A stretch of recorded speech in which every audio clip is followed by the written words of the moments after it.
today I have the privilege of interviewing Siephan, owner of Avalon Guest Manor, situated in Newcastle. My name is Uncle Kevin. If you have not subscribed to my channel, please click that subscription and that notification bell to subscribe to get notified of the new episode. So Siephan, it's really a pleasure to get to know you and to be here in Newcastle to see your beautiful guest house. We have the privilege of staying here for a day. And I'd like to find out about your amazing story because apparently you have been running this for many years. First of all, where were you born and grew up? Did you grow up in Newcastle? I know. I was born in Krugersdorp on the West Rand. Okay. Many moons ago.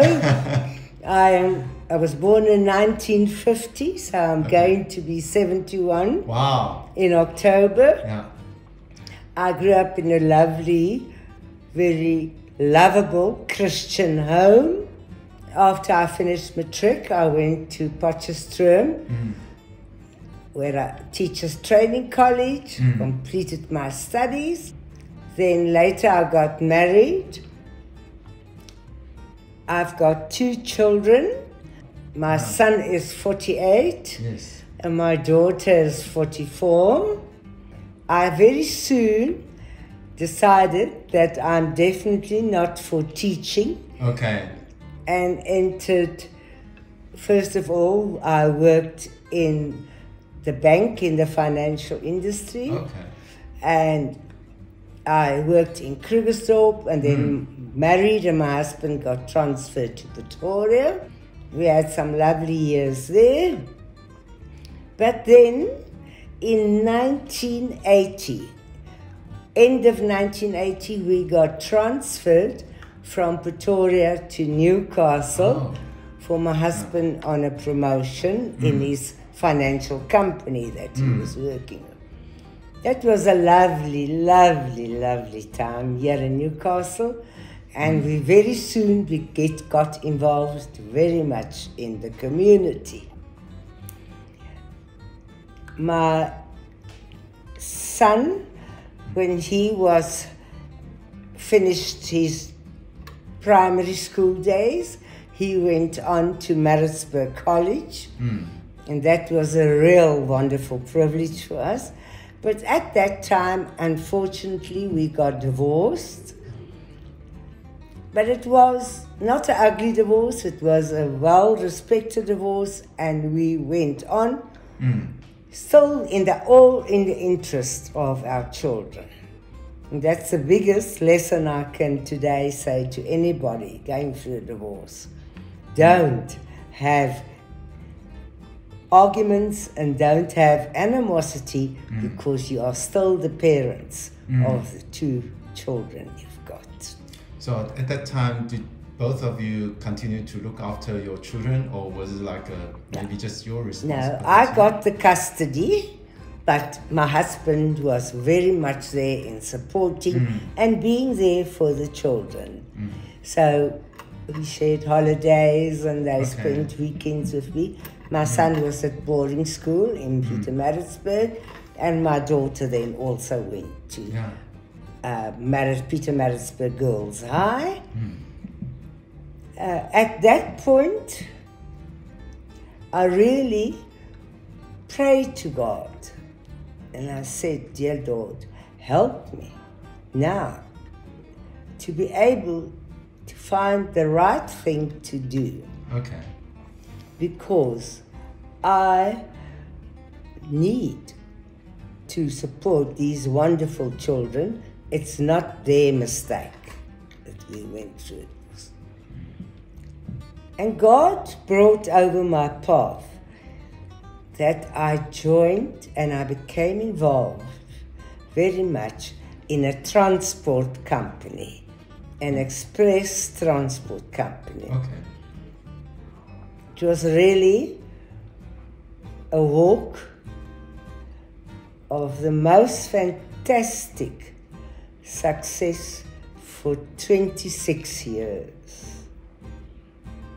1988 till about, And We grew tremendously. I became a shareholder. Okay.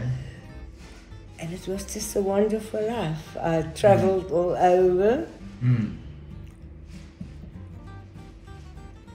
I was the only female and there was 3 male partners. But we built up a phenomenal express transport company called Time Freight. Time Freight. Yes, all over South Africa. Okay. So did it start here in Newcastle? Started in a tower. In a town? Yeah. Okay. But we had branches here, Port Shepstone, Empangeni, Durban, all the whole of northern Natal. Yeah. Then we expanded to Right. Gauteng, Yes. then the Free State, the Cape, Okay, so it's all Mpumalanga, it was all over Okay. South Africa. Wow. The beauty was that I had the privilege of doing the development within the company. So I will go to Cape Town or I will go to the whole Cape province and set us up there. Yes. I traveled a lot. So you love traveling?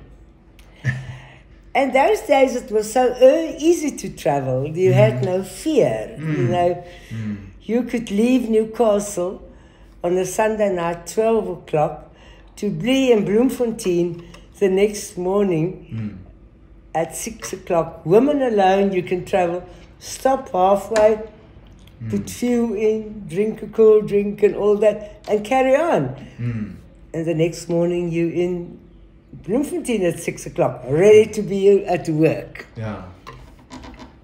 It was really for me such a wonderful experience and I loved it. I grabbed it and I ran with it. I really say I developed staff very well. Okay. And when South Africa in 1994 became the new South Africa, I always said at conferences and that the government learned from me because by then, before 1994, I had white managers, Indian managers, African managers. I didn't think. I just employed the good people for their good work and developed them. And I can truly say some of those people left when they had up to 28 years service, when the company was sold. Yeah. So in terms of that transport company, you no longer have a share in it. It was sold. No, I sold my shares. We all sold. The original people, we sold our shares in 2017. Okay, so it was recent. Yeah. And then there was new owners that came in. Okay. The transport company's name was Time Freight. Give me much joy and pleasure to talk about that. And how did your journey of guest house start? Okay. I've always been a very sociable, open person. I praise God because I was born like that. When I started to do my vast traveling, I talk about the late 80s and then the 90s. Those years we stayed in hotels. You know, if you went, you had to go and stay in a hotel. In 1999, the industry changed, and that's when guest houses, the hospitality industry also then expanded to guest houses. So prior to 99, it was not allowed? Just hotels. It wasn't not allowed, but I just think the vision changed. People saw the potentials. Right. So I also then, there was better opportunities to stay in good guest house. And I can truly say there was months that I was never at home, that I really always stayed away, So which I stayed in lovely guest houses. And I bought this property in 2005 with the idea to live in it.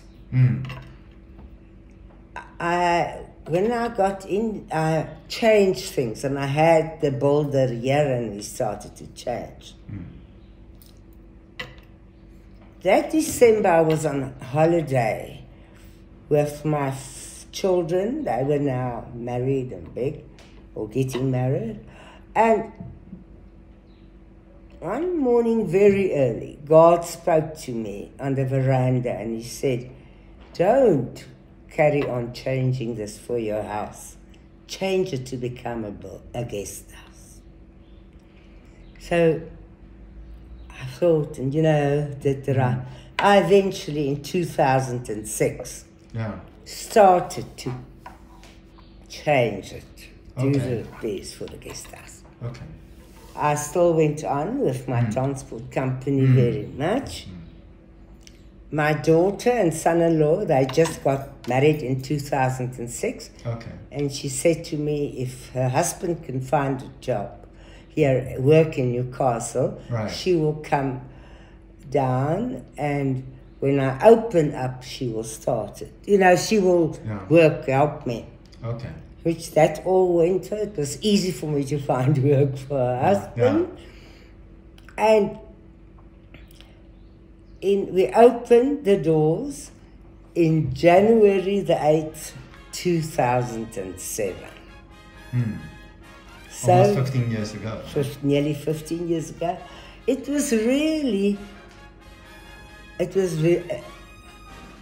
has been beautiful right from the word go. Okay.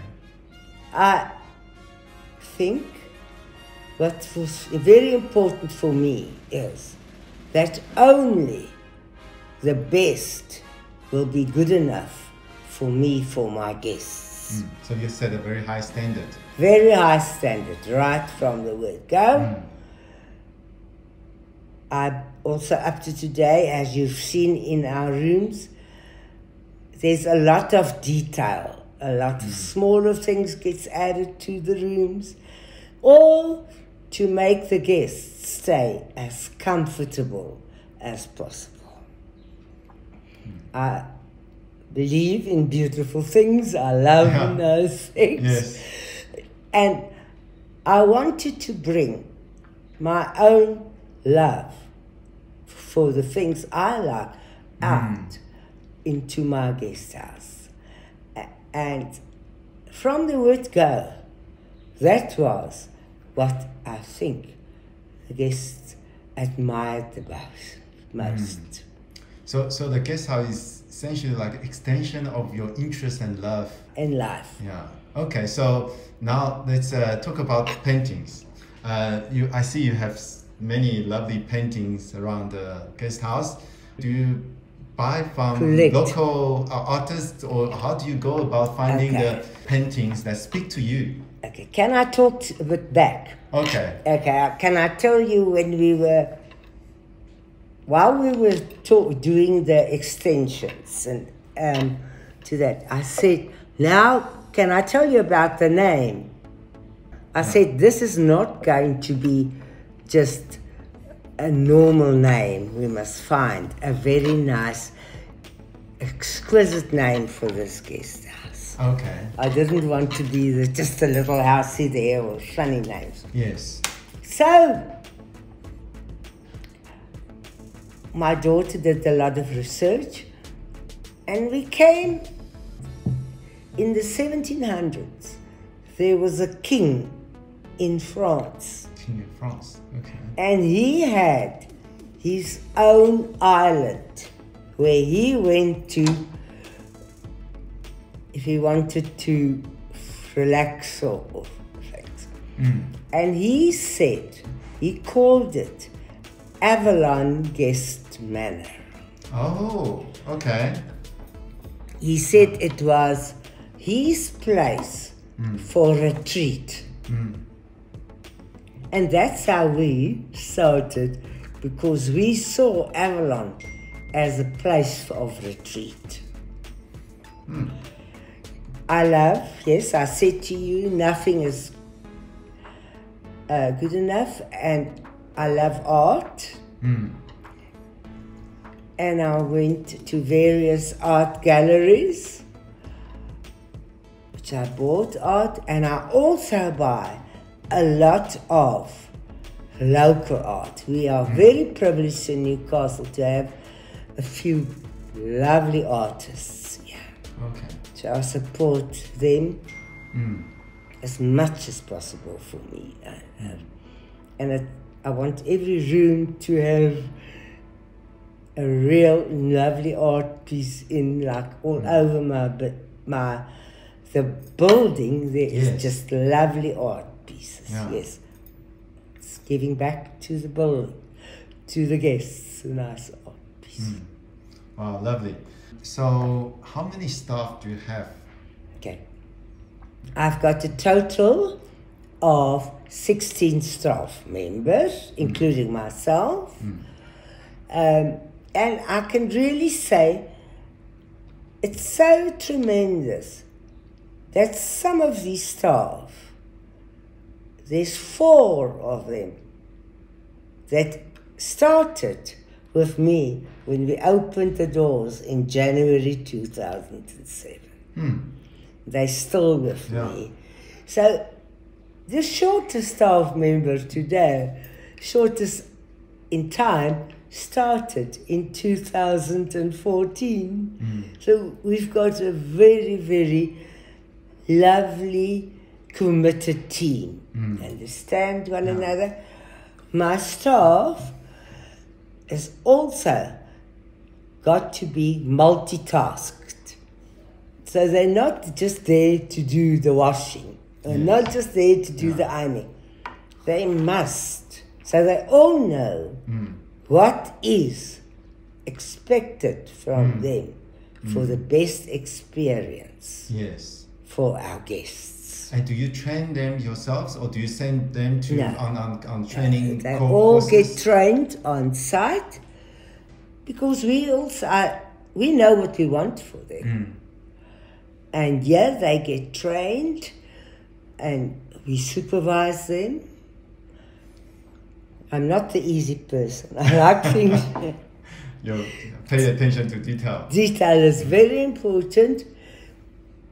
Like, for instance, it's a small thing, but even if a guest stays with us for 10 days, one period, his sheets will still be changed every day. Yeah, those type of things is very important for me.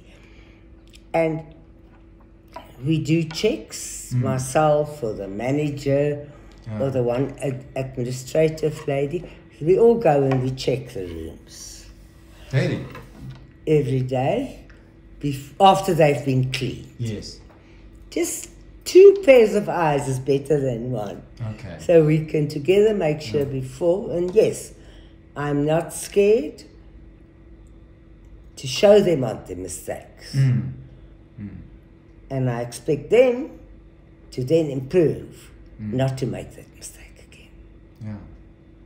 But it's all about communication.